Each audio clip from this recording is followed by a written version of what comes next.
So Proverbs 27 says that as iron sharpens iron, one man sharpens another man. But it's kind of crazy to think about that, because if you were to ask any blacksmith, they would say they typically don't use a same material to sharpen itself. So you would use a different material because in order to sharpen, you would need to create friction. In order to create friction, you have to have differences in density, micro patterns, textures, things like that.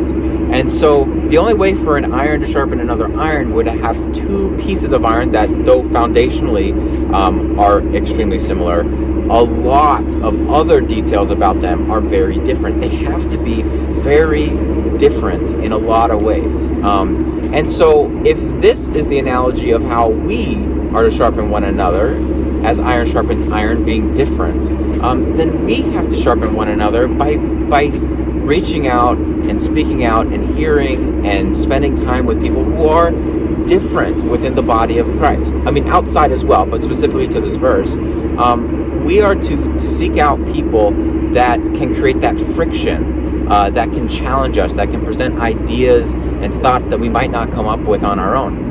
There's been several times in my walk where I've had important decisions, and instead of just sitting with the same group, core group of Christians I speak to, I'd reach out to priests and pastors from other denominations, and you'd be surprised how willing a lot of people are to speak into your life and to help you. And many of those people are still my friends, and I reach out to very consistently, and I love to hear what their thoughts are, how they think differently, because we don't realize that if there's two pieces of iron and they're essentially the same, at some point you become dull. You might think you're still cutting with those pieces of iron, but they are truly turning dull and just getting duller.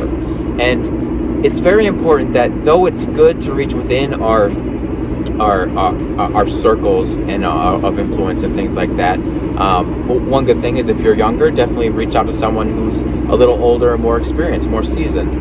Those are absolutely good, and we should absolutely do them. Don't forsake reaching out to people just beyond those circles, those people who love God just differently.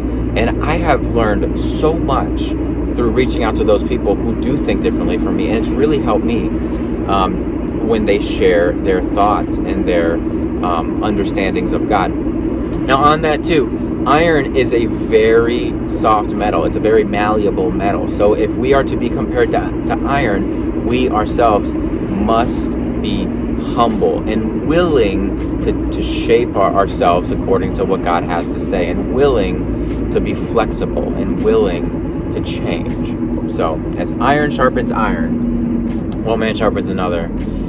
Ask God to give you somebody who you can reach out to and ask, hey,